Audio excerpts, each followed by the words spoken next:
hoje mesmo deu umas falhadas meio brava, viu? Hoje eu não vi, eu não assisti. Deu, pelo menos deu, né? Pelo menos aqui saiu do ar. Talvez a gente tenha que investir um pouco mais aí. Eu acho. Seja em equipamentos, seja em pessoas técnicas. Precisam investir nos dois, com certeza. Né? Equipamento hoje é tudo emprestado, né? A pessoa que leva. Né? Então, nós vamos precisar fazer. Mas tá bom, ano que vem. Vamos em frente. Vamos em frente. Graças a Deus, sim, né? A campanha tem dado resultado. E fizemos até mais do que o planejado, né? Com a troca do piso. E para quem não teve a oportunidade de estar lá na igreja ainda, mas quando estiver fisicamente lá, perceber o quanto mudou o som. É impressionante a mudança do som. É impressionante. É muito mais clareza, diminui eco, diminui aqueles... Nossa, assim, melhorou demais. É aquilo que disseram, né, os técnicos, né, ó, só com essa reforma vocês já vão ter uma sensível melhora. Só com a reforma. Depois, com os equipamentos, vai ser a finalização.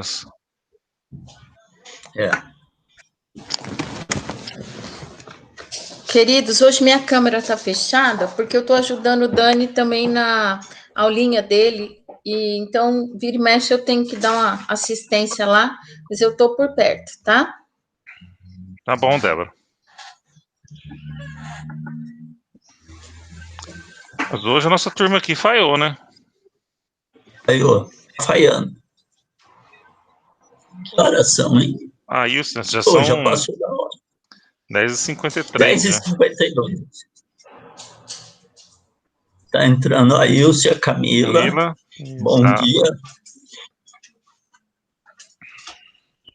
Bom dia a todos. Bom dia, Camila. Bom dia. Bom dia, irmão. Ilse. Oi, Ilse, bom dia. Deus os abençoe.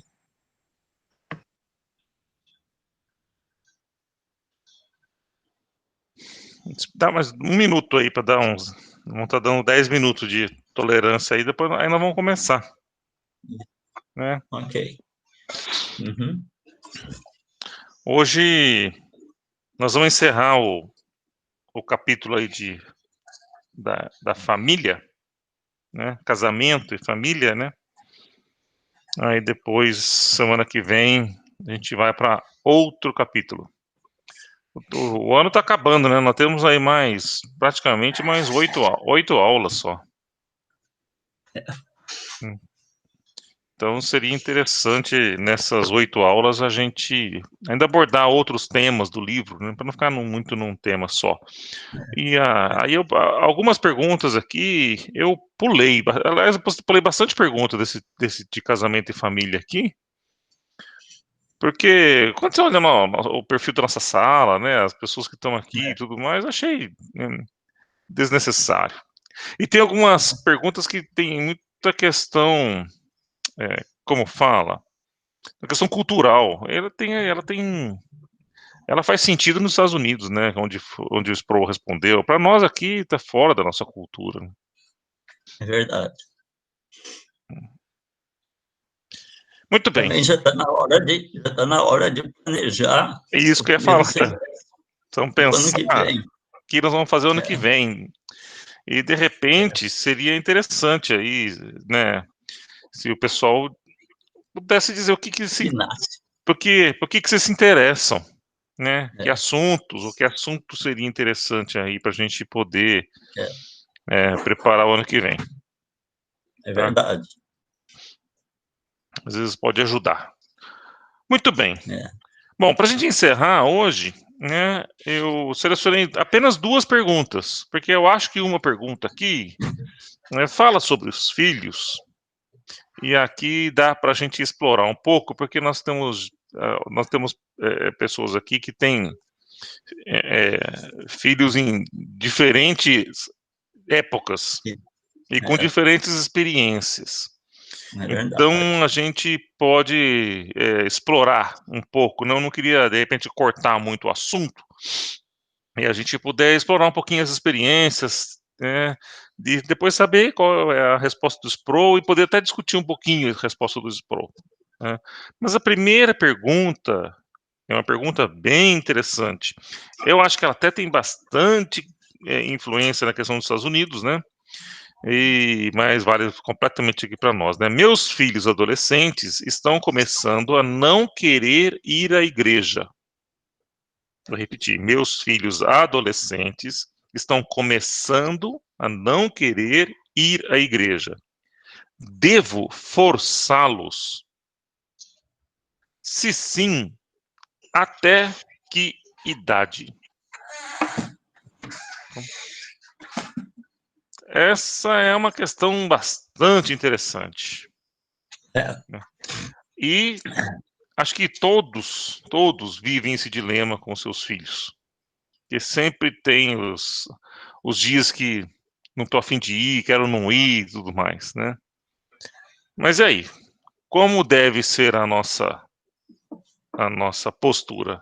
Eu queria começar com a Ilse, que teve suas experiências já com seus filhos, agora já não tem mais nenhum filho na adolescência, né, Ilse?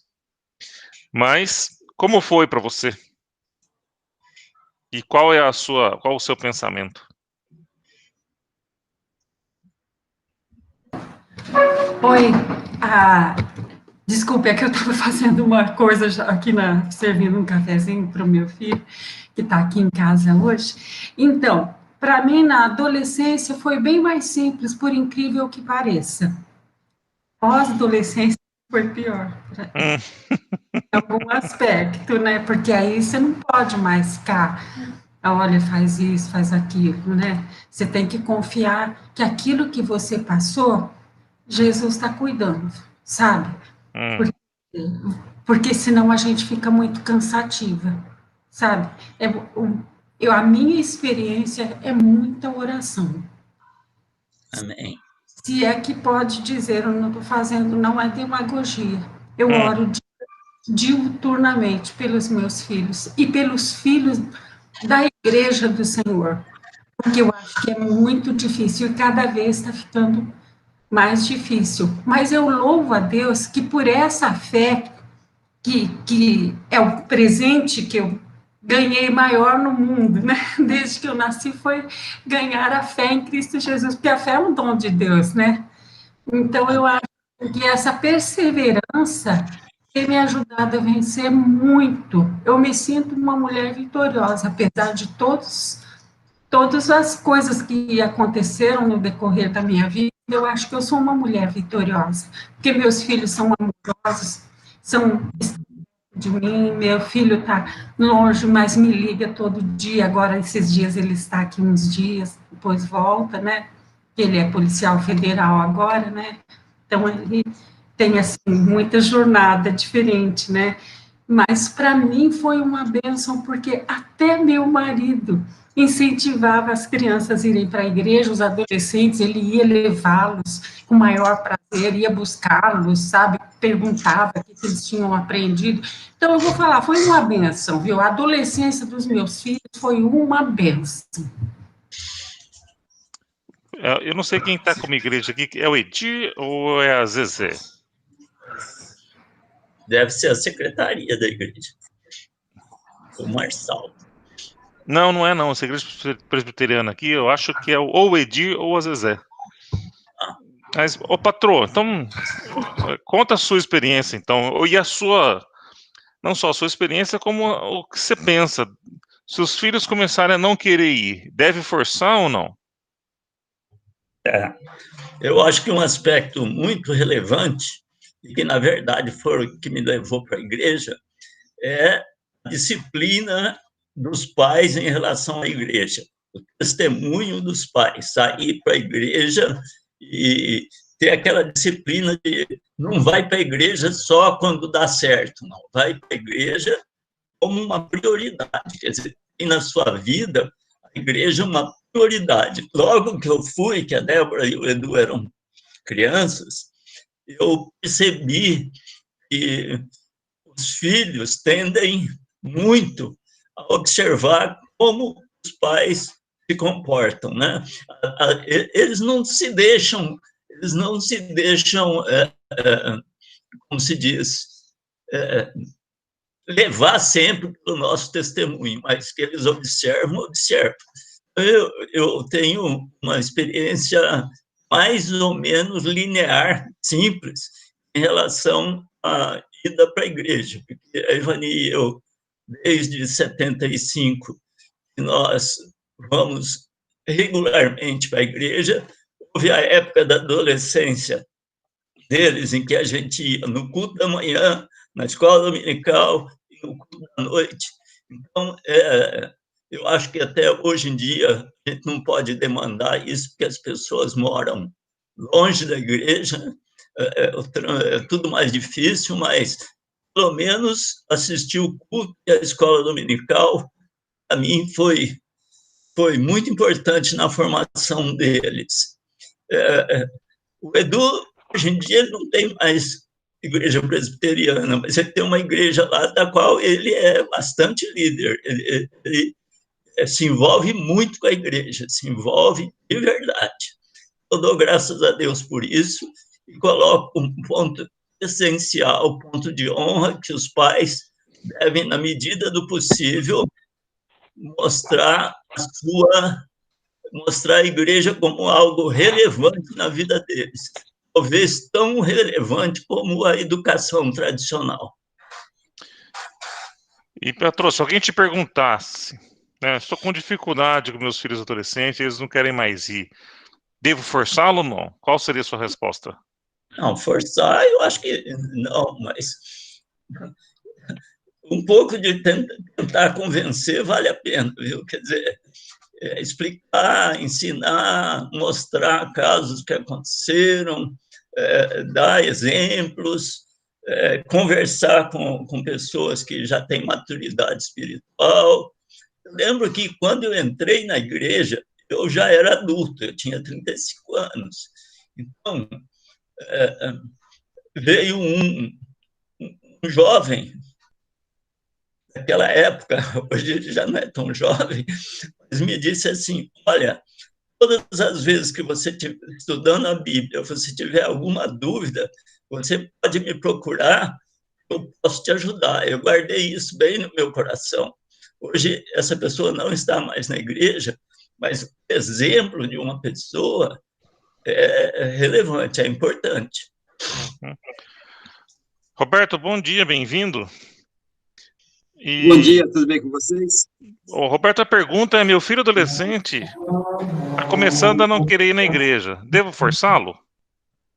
Qual a sua opinião? Olha, quando a gente fala em forçar, pensa em severidade, coerção. Eu acho que não se deve dar total liberdade. Eu sou contra a total liberdade. Mas eu acho que deve levar o adolescente, sim. Só que não é só levar, é conversar e explicar a importância da igreja, do papel da igreja. Mas eu sou favorável que o adolescente deva ir independente da sua vontade. Muito bom. Ok, Roberto. E aí, Neuza? A Neuza voltou. Neuza, você perdeu a pergunta. Eu estava apanhando aqui. Tá bom. Neuza, a pergunta é a seguinte: meus filhos adolescentes estão começando a não querer ir à igreja. Devo forçá-los? Se sim, até que idade? Qual a sua opinião? Tem que forçar, sim. Os meus eu forcei até a hora que eu pude. E continuo pensando assim. Eu falo pro Vi aqui, né? Que eu tô aqui na casa do Vi aqui por causa dessa pandemia, né? Vim para cá. Pertinho de mim aqui. Pois é, mas eles não colocam aqui o culto, por exemplo, na TV. Outro dia eu fui colocar... Mãe, ela tem o cultinho delas. Eu falei assim, mas tem que assistir o culto aqui da igreja, ver a igreja, como que ela tá, né? Mãe, ela já assiste o cultinho dela. Eu falei assim, então tá bom, vai, deixa eu assistir no meu, vou lá pro quarto. Cada um é cada um. Então eu não vou brigar. Cada um tem o filho que tem, depois não vai reclamar na minha orelha, senão vai levar burdoada. Ô, Débora, Bom, você tá com o Danilo aí novinho, né? Ainda não chegou nesta fase. Mas se você puder, você tá podendo falar, Débora? Você tá. Posso sim, estou por Ó, aqui. queria escutar também sua opinião, Débora. Eu acho que as coisas têm andado de uma forma diferente do que a gente imaginou, né? Eu já vejo o Danilo com alguma opinião, com alguma resistência, até para os cultos mesmo, agora para participar da aulinha. Eu acho que eu não sei se eu estou com vontade de abrir a aulinha das crianças.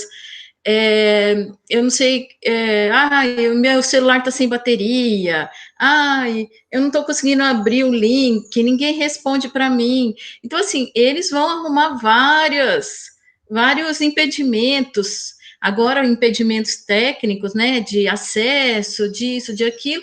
E se você afrouxar e não ficar em cima insistindo, acaba que eles ganham. Então, eu acho que a gente tem que ser persistente.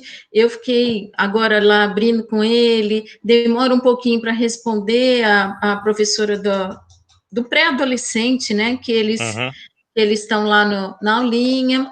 Ele fala: eu estou cansado de assistir coisa online, eu já assisto a semana inteira, eu quero me divertir agora, sábado e domingo. Eu falo: não, é necessário. E aí, deixei ele, tranquei lá no quarto que eu saiba, ele está lá assistindo.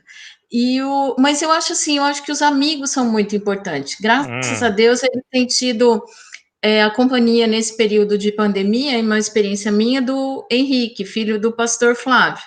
Eles, geralmente, um vai na casa do outro no final de semana, ele viajou com a gente no aniversário do Danilo, para poder comemorar o aniversário do Danilo, e isso é uma influência boa, porque a gente tem a mesma base, né? Então, o Henrique está sendo muito...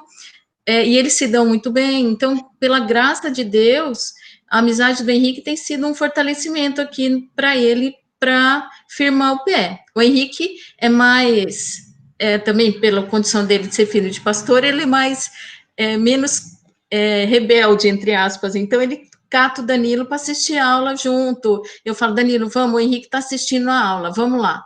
Aí é um apoio. Então, graças a Deus, com um pouquinho de insistência, com um jeitinho, a gente acaba chegando lá.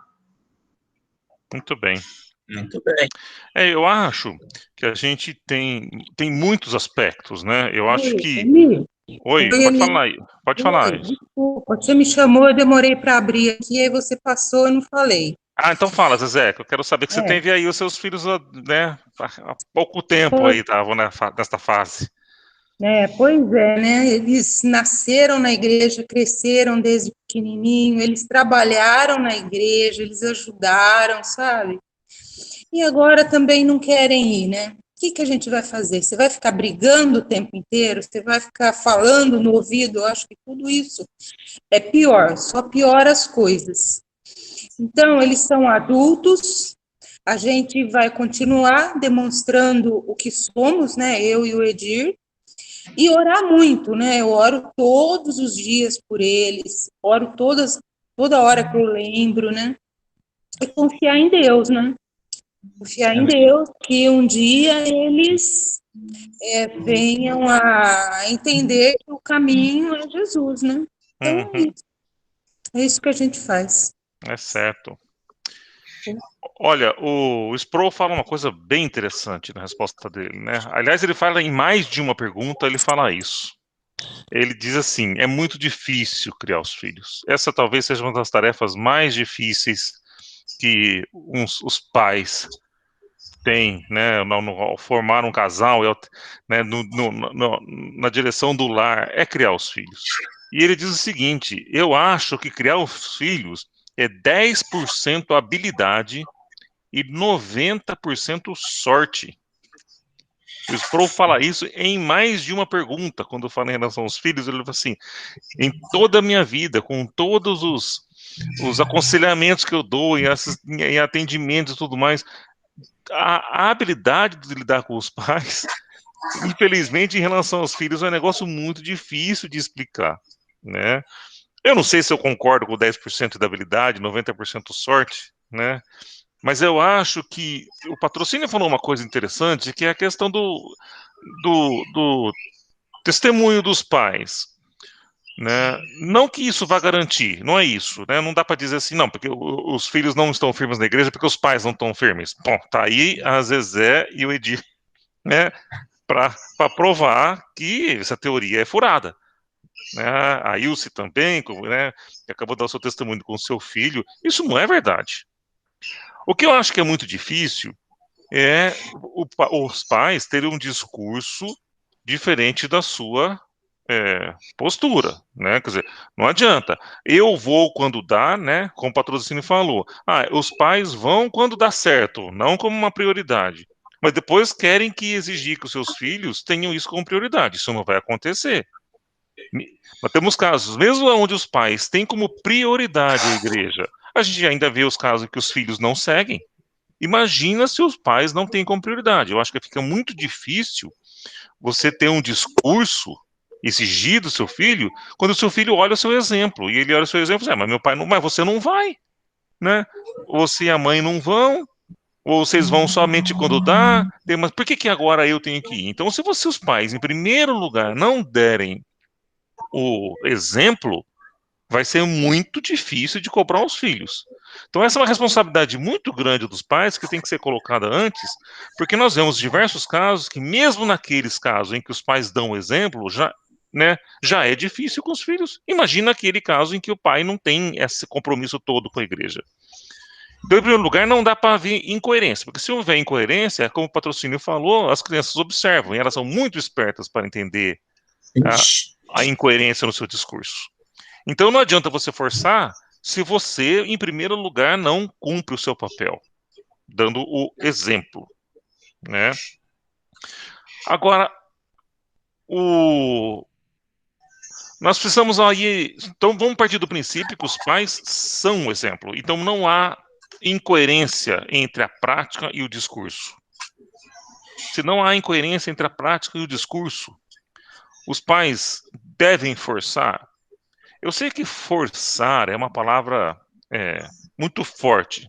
Ela é uma palavra que pode ser interpretada com uma forma um pouco mais rígida, né? Até o uso de uma determinada força, de um determinado castigo, pode ser uma palavra muito difícil.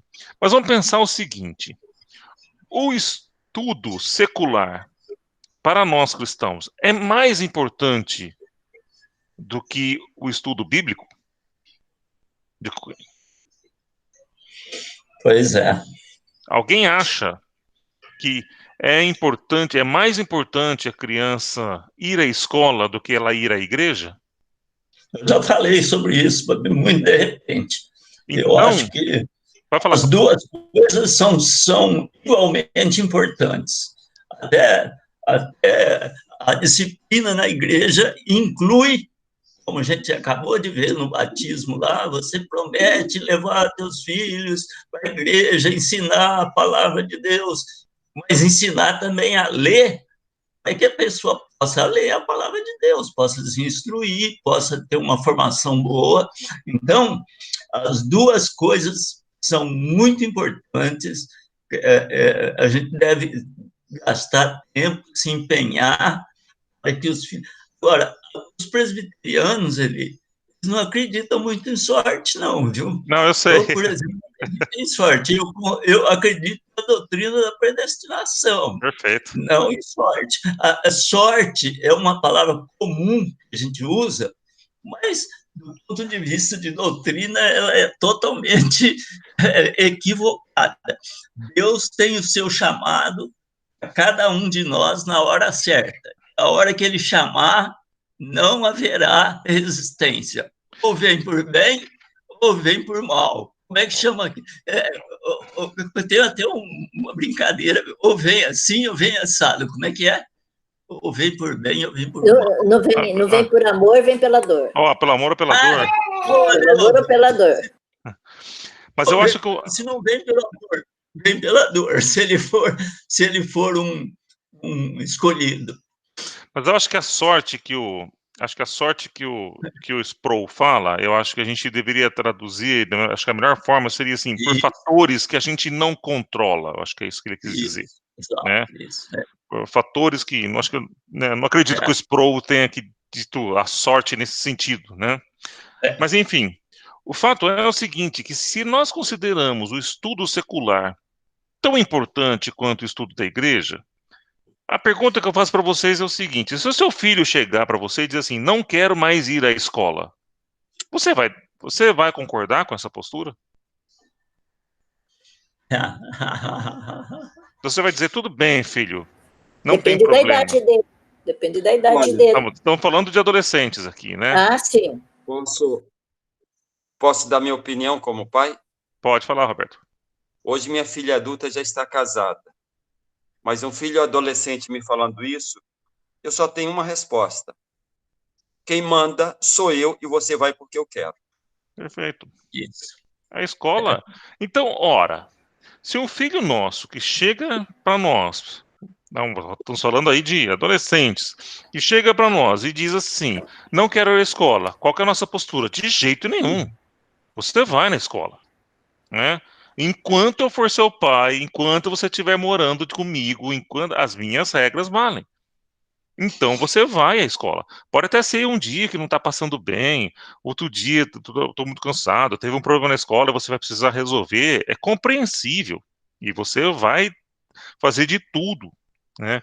Ora, se o estudo secular é tão importante, se o estudo da igreja é tão importante quanto o estudo secular, por que quando ele vai dizer que vai para a igreja, a gente vai dizer, ah, não, tudo bem, você não precisa ir?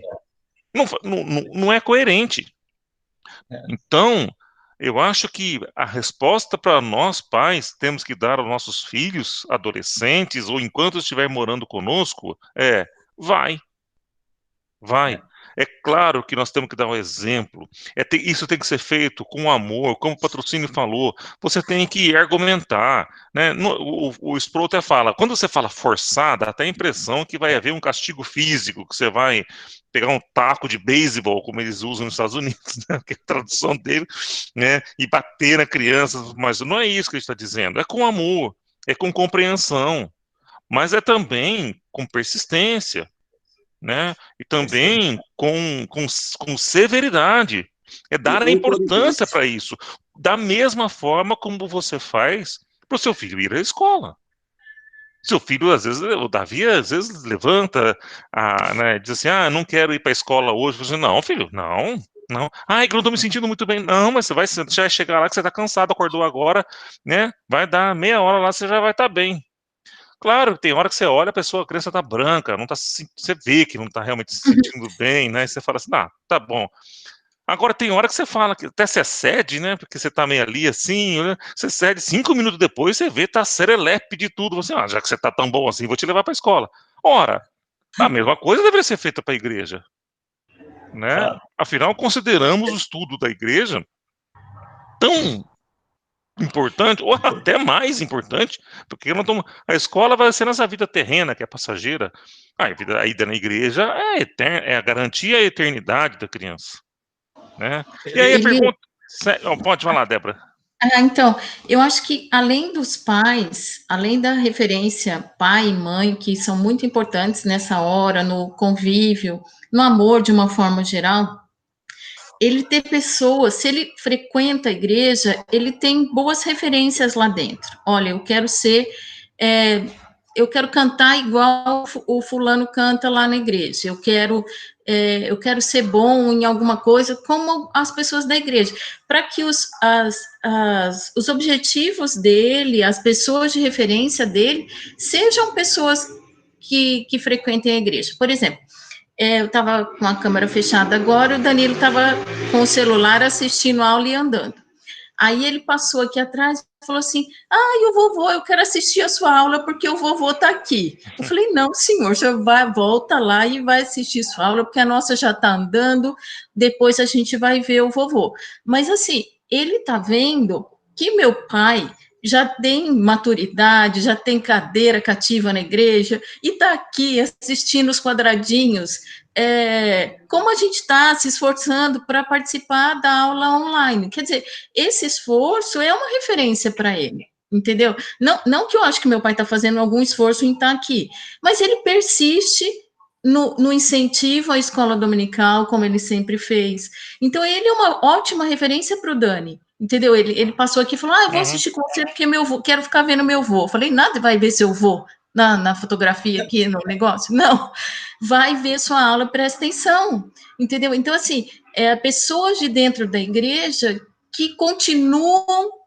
e são fiéis, assim, e se esforçam, porque, na verdade, é bem isso mesmo. Se a gente levar como ser humano, o homem mortal, a gente se cansa, também a gente tem dia que a gente não está afim, tem dia que está chovendo, ou que está frio. Por exemplo, o coral começa 15 para as 8. Então, assim, domingo é o meu dia livre, eu tenho que estar lá 15 para as 8 da manhã. Tem dia que eu tenho vontade de falar, chega, estou bem tranquila aqui, de pijama, todo mundo fica dormindo aqui, entendeu? E a gente tem que ir. Então, assim, na verdade, a gente pode falar, mas a gente também tem que se esforçar no sentido de persistir. Exato. Sabe, eu acho que ter boas referências e a pessoa ser persistente, porque eu acho que Satanás usa essa forma de dizer assim, imagina, você trabalha a semana inteira, para que vai acordar tão cedo para ir no coral? Você já tem tal cargo, para que você vai pegar mais uma coisa? Então, assim, essas artimanhas minam um pouquinho o que a gente tem de disposição para ir para a igreja. E a gente não pode ceder, a essas vontades naturais do homem em relação ao espiritual. A gente tem que pedir muita força para Deus, para ter essa disposição também. Perfeito. Ela não educou a cachorra. A cachorra ainda não. Eu nem vou falar da minha. Né? Eli. Oi, Roberto. Eli. Desculpe. Não, por favor, professor, pode falar. Não, eu queria contar uma historinha rápida. Quando eu tinha 8 anos de idade, portanto, há 70 anos atrás, eu tinha 8 anos de idade, tinha um primo de 7 anos, e os meus pais moravam na roça, nós fomos morar na casa do meu avô. Eu já ia para o 2º ano e gostava muito da escola, mas esse meu primo, ele falou assim, eu não vou na escola, eu não vou, meu pai me deixou aqui, mas não vou. Aí meu avô mandou avisar o pai dele que ele não queria ir na escola. Aí o pai dele veio, eu nunca me esqueço disso, o pai dele já veio com a cinta na mão. Os tempos são outros, hein, gente? Não vamos confundir o meio de campo, não. Por isso que eu falei que passaram 70 anos. Outro século. E ele já veio com o cinto na mão. Ele sabe o que ele fez? Ele saiu de dentro de casa, foi lá na rua, abraçou um poste que tinha lá e falou assim, daqui eu não saio, com 7 anos de idade. O pai dele falou assim, não sai? Você vai ver se sai ou não sai. Foi lá, mandou-lhe a cinta. Isso talvez não tenha servido muito para ele, mas para mim, sou testemunho, que está olhando, serviu muito. Eu falei assim, não, esse negócio de escola é coisa séria, viu? Então, eu falei assim, vou levar isso até o fim da minha vida. Se eu puder aprender, até hoje todo mundo sabe que eu estudo bastante, eu leio muito, eu tenho muitos livros, eu sempre gostei de dar aula na escola dominical. Para mim foi a minha maior alegria na vida, foi completar os 40 anos como professor da escola dominical. E ficou na faculdade. E ficou na universidade aí até os 70 anos, né, patrão? 50 anos na universidade. Falou, vai que eu saio da universidade aqui, eu apanho. Roberto. Eli, você levantou um questionamento aí muito interessante. Porque alguns pais insistem e forçam os filhos a irem para a escola secular, mas não demonstram a mesma preocupação em que eles frequentem a igreja. Então, São valores diferentes. Então, no íntimo, eles não veem a igreja com a importância tão grande quanto o ensino secular. Exato. É isso. É isso. Né? Muito bem. Aí o Sproul, então, responde a pergunta: até que idade? Então a ideia dele é o seguinte: sim, nós devemos forçar nossos filhos a irem à igreja. Ele diz que o forçar, né, tem que ser firme, né, mas tem que ser amoroso, tem que ser gentil, tem que ser bondoso, tem que transformar a ida à igreja como um ato agradável, né? Ele diz uma experiência, uma boa experiência. Isso é uma responsabilidade dos pais também. Não adianta só se forçar, né? Eu vejo pais que procuram uma igreja onde há um ambiente adequado para os seus filhos, né? E eu acho isso um pai que está realmente preocupado quando o seu filho, né, como está. A gente recebe muita gente na igreja aqui, porque assim, aqui eu vi porque vocês têm trabalho infantil, porque vocês têm o culto infantil na hora da igreja, né? Tem a escola dominical. Então, um pai que está procurando um local que seja propício para a criança e aquilo é uma experiência boa para a criança, ele é um pai que está mais do que forçando os seus filhos, ele está procurando um ambiente que faz com que haja também a vontade da criança. Quer dizer, não vamos só agir na força, né?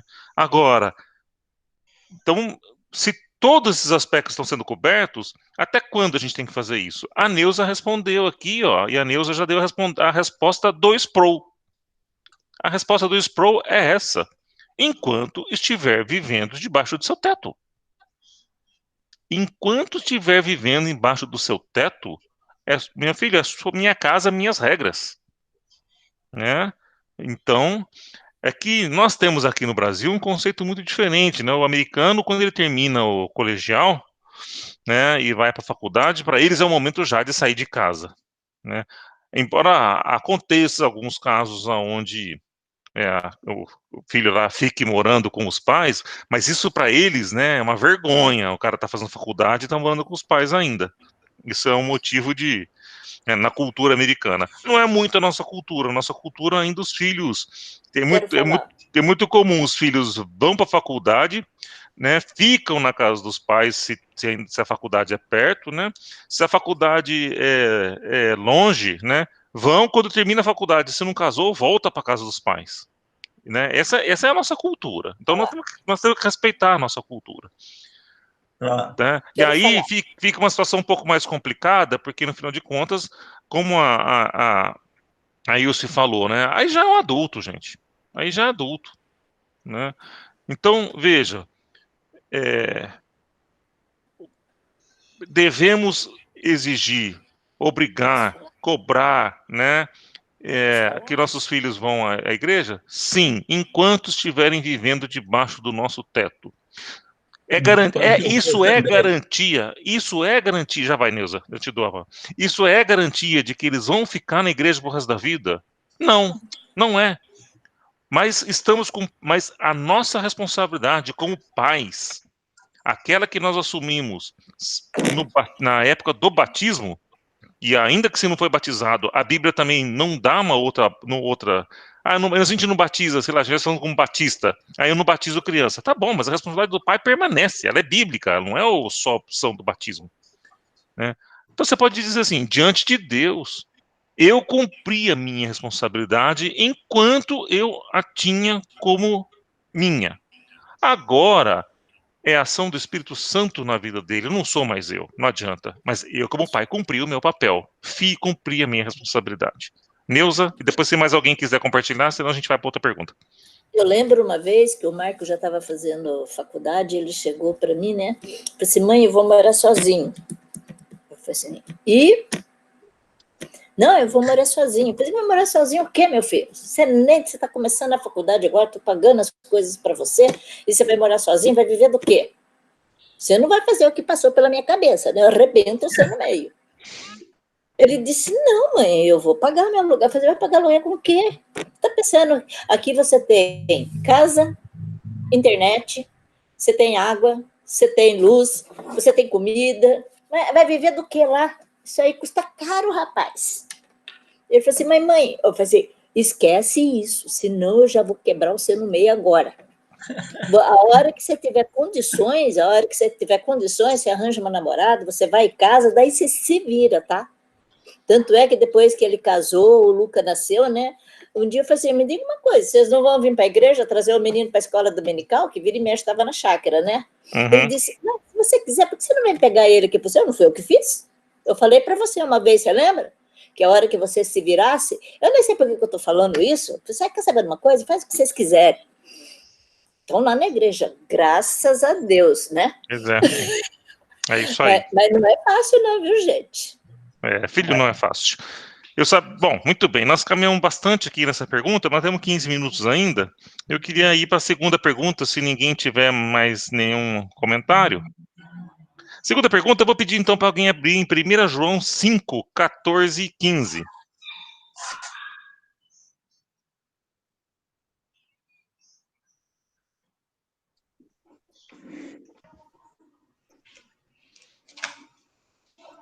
Posso ler? Pode ler. A eficácia da oração. E esta é a confiança que temos nele, que, se pedirmos alguma coisa segundo a sua vontade, ele nos ouve. E se sabemos que nos ouve em tudo o que pedimos, sabemos que alcançamos as petições que lhe fizemos. Muito bem.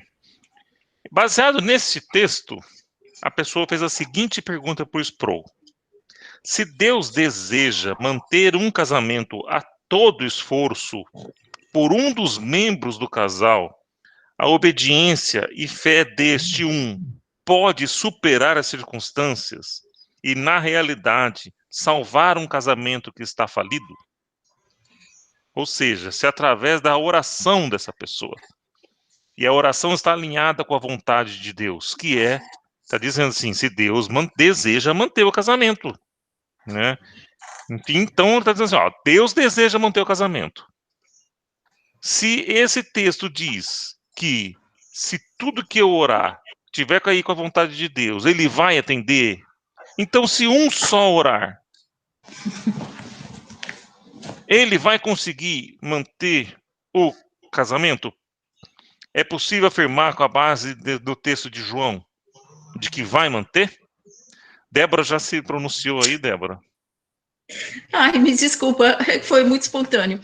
Na verdade, esse texto, eu acho que ele é uma pinçada aí, fora de um contexto de 1 João, mas os planos de Deus são maiores que os nossos planos. Eu acho que assim como uma esposa ora para o marido se chegar a Deus e se converter e formar uma família cristã, quando um casamento está numa fase muito difícil, a mulher ela deve insistir com todas as forças, orar com todas as forças, fazer o melhor que ela puder. Mas se não for da vontade de Deus, eu imagino que, eu não sei, eu acho que Deus tem planos maiores que os nossos, e às vezes a gente tem que se submeter a alguma coisa que não é da nossa vontade.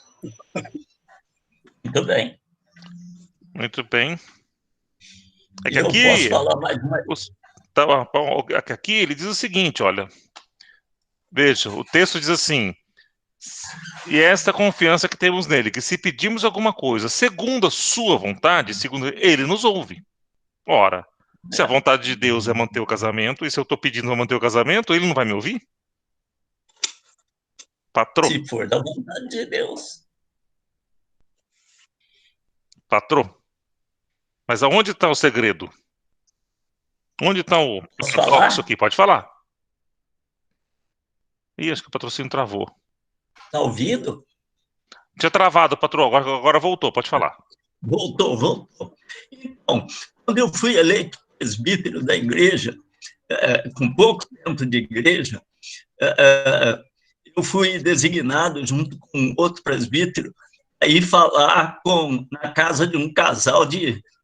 Ela era membro atuante da igreja, de família, etc.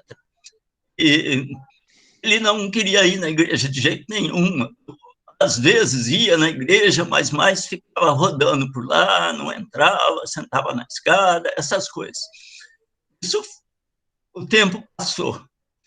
E essa nossa irmã, ela continuou orando pelo marido insistentemente durante muitos anos. Muitos anos. Não é muitos anos, não é 2, 3, 5, não. É 20, 30 anos ela orou por esse marido. Um belo dia, nós estamos lá no conselho, chega o rapaz lá, que já nessa altura já não era tão rapaz, e falou assim, eu quero fazer profissão de fé.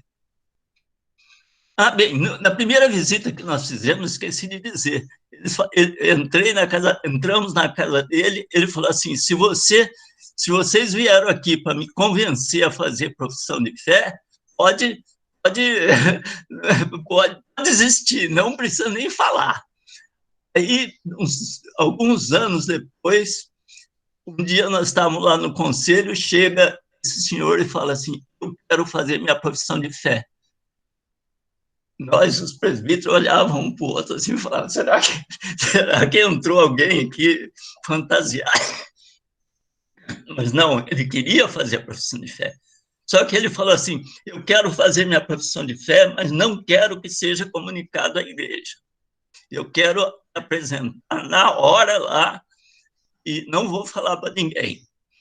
Assim foi. O reverendo Carlos concordou, ele sabe muito bem de quem eu estou falando, não vou falar nome porque não é necessário.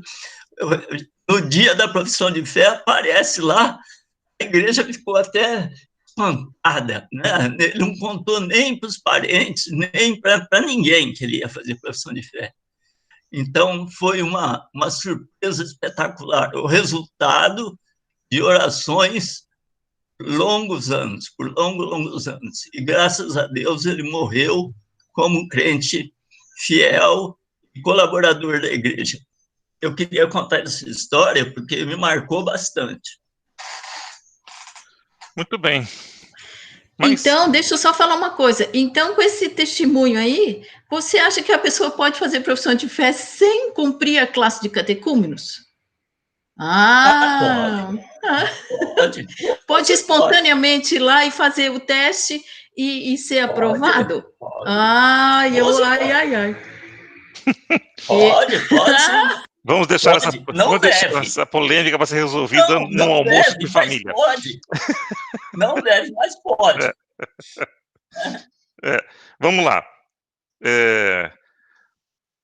O Roberto, pode, então, se só uma pessoa ter certeza de que ela vai salvar o seu casamento, só é baseado nesse texto aí, baseado no texto aí de que se a vontade de Deus é manter o casamento, e eu estou, né, fortemente empenhado e orando a Deus, que eu acho que é a vontade dele, então, de manter o casamento, então eu posso ter certeza de que eu vou conseguir?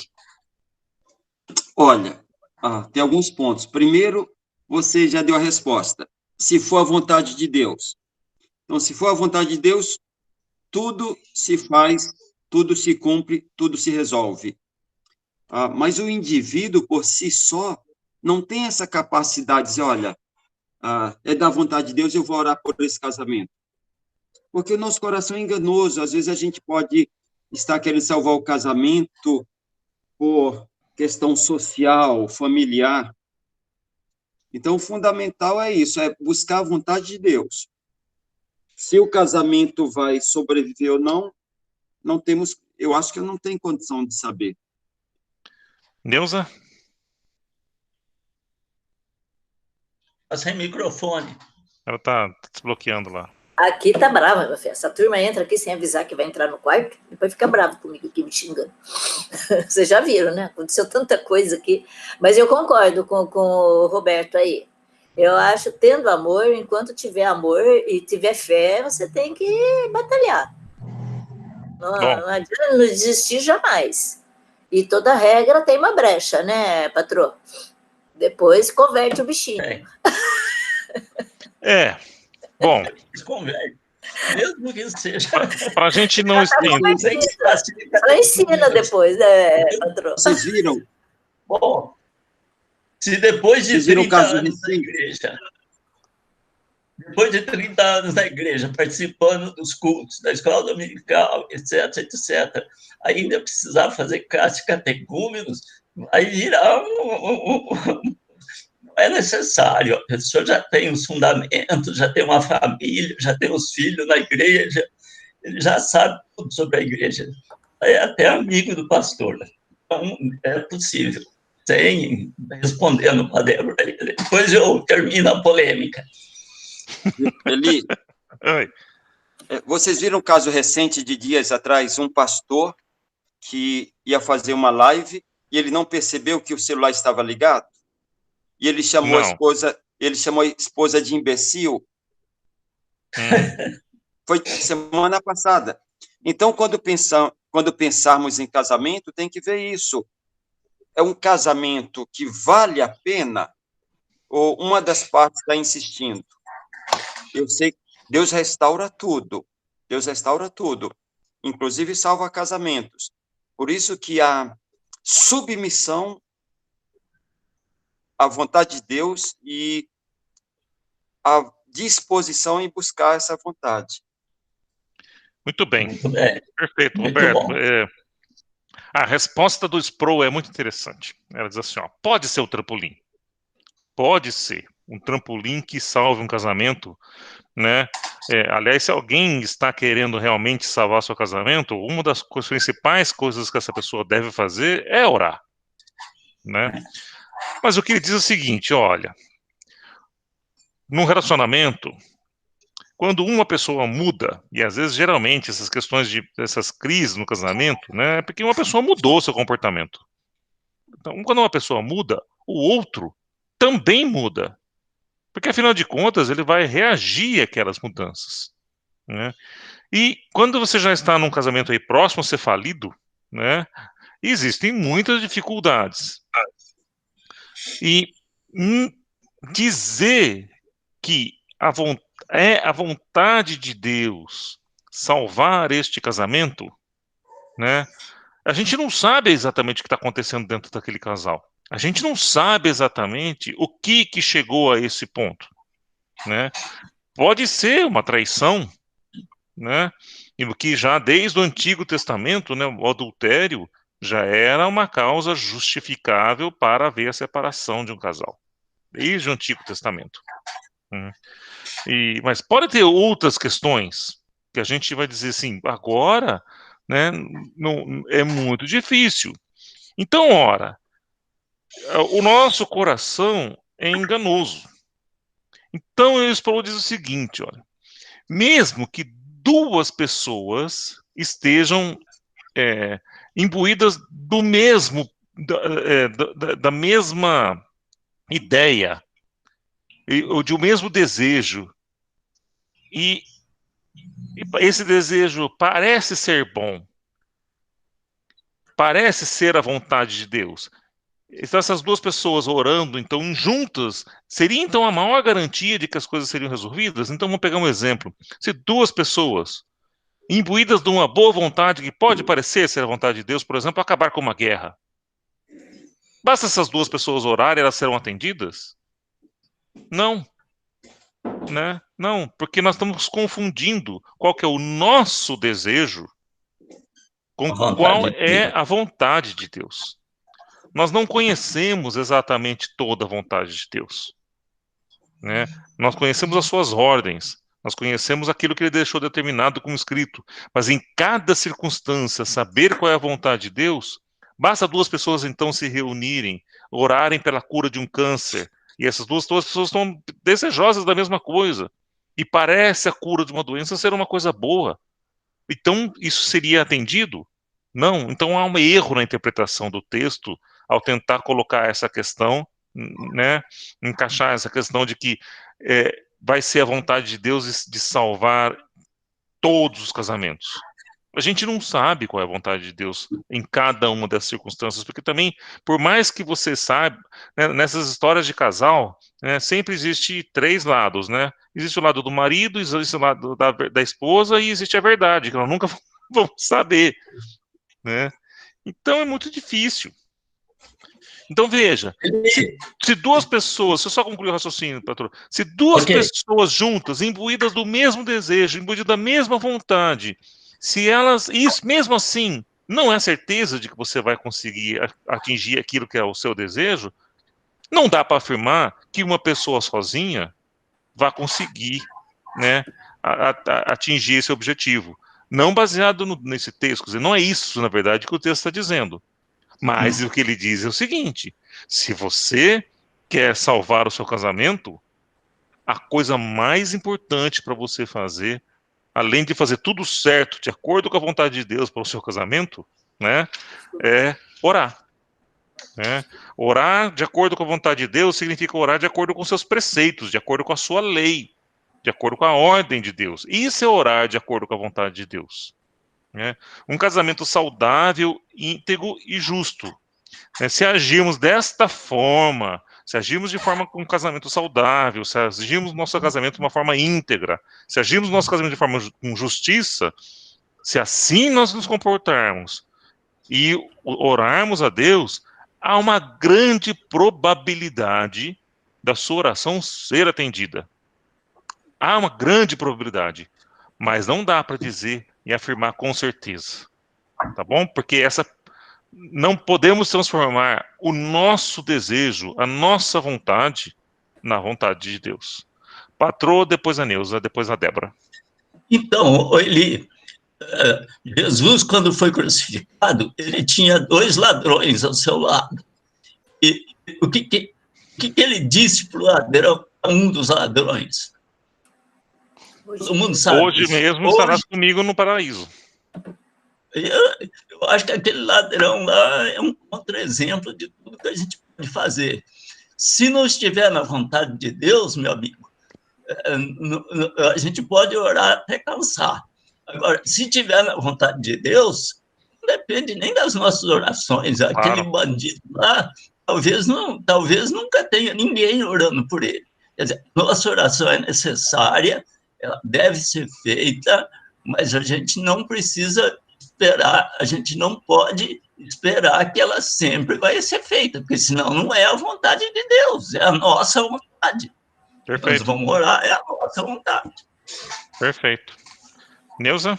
Quando meu marido começou com o câncer, ele já começou na metástase, né? Então eu falei assim, ai pai, ele já começou numa metástase, agora é com o senhor. O senhor vai direcionando aí, eu vou estar orando aqui, vamos ver o que acontece. E a metástase só foi crescendo. Quando eu vi que a metástase cresceu, e daí o Rocha entrou em desespero, que foi fazer aquela operação espiritual lá, aquele dia eu falei assim, pai, eu quero que o seu nome seja exaltado. Eu gostaria da cura dele, mas depois dessa, a glória não vai vir para ti, vai vir para o meu inimigo, e eu não quero isso. E eu fui buscá-lo lá nesse centro lá do índio lá que tinha na época, e a hora que eu cheguei perto dele, ele falou assim, o que você está fazendo aqui? Eu falei, pode parar, para com essa voz, endireita a tua voz aí, eu vim buscar você, porque os seus amigos da onça, ninguém quis vir buscar você. Então vamos pro carro, tá frio lá fora, põe essa coberta no teu ombro e vamos embora para casa, vai. Deus tem uma coisa para você. Eu já falei para mudar essa voz.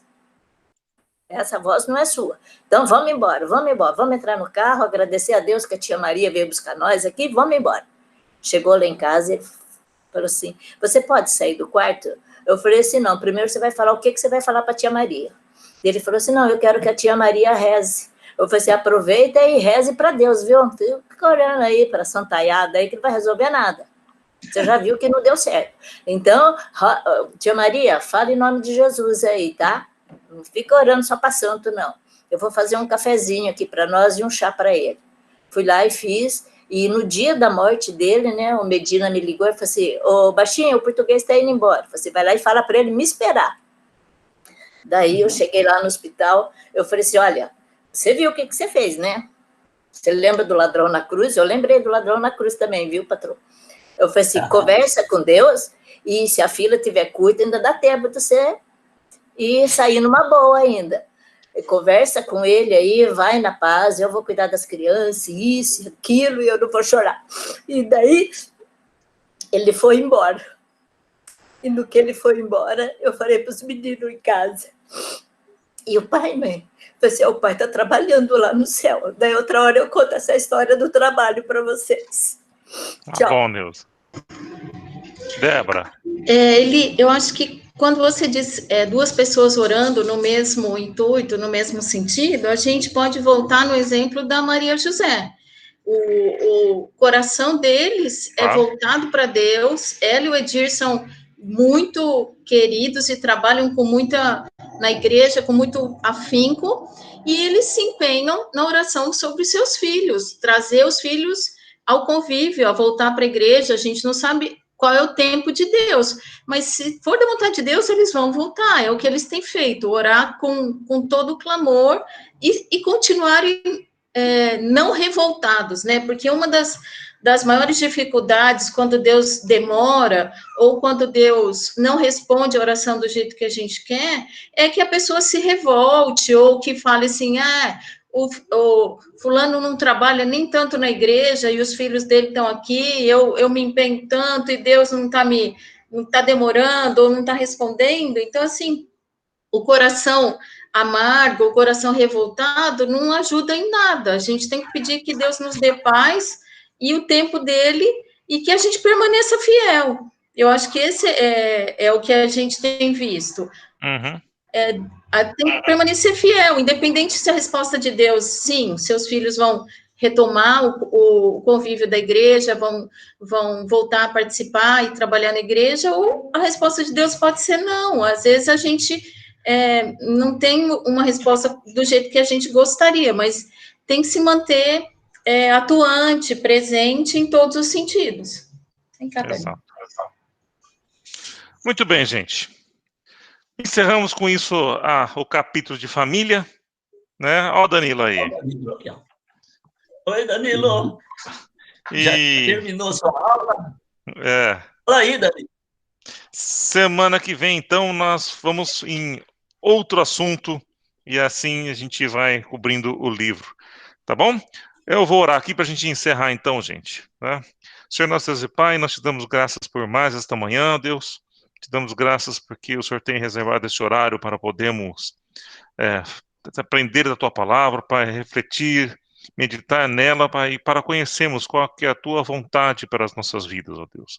Nós te damos graças pelos nossos filhos, bênçãos que o Senhor deu para nós, ó Deus, e pedimos da Tua sabedoria para podermos educá-los, criá-los também debaixo das Tuas bênçãos, da Tua graça, no conhecimento e no crescimento da palavra, Pai, na vida deles, que isso possa fazer com que os nossos filhos, que essa semente, ó Pai, seja plantada e que eles possam sempre se lembrar de que o Senhor é o Deus da vida, é o Deus soberano, Criador de todas as coisas, que através do Teu Filho, Pai, é a única forma de conseguirmos a nossa salvação.